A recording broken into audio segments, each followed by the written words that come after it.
بسم اللہ الرحمن الرحیم۔ کسی عورت نے نفل روزہ رکھا پھر وہ حائضہ ہو گئی تو اب کیا حکم ہے؟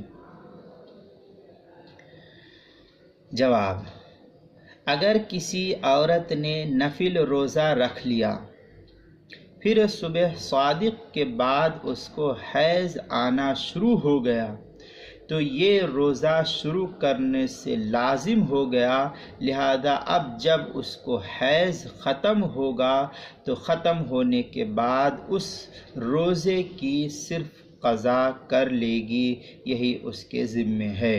چنانچہ فتاوی ہندیہ میں ہے: اذا حاضت الصائمۃ المتطوعۃ یجب القضاء فی اصح الروایتین۔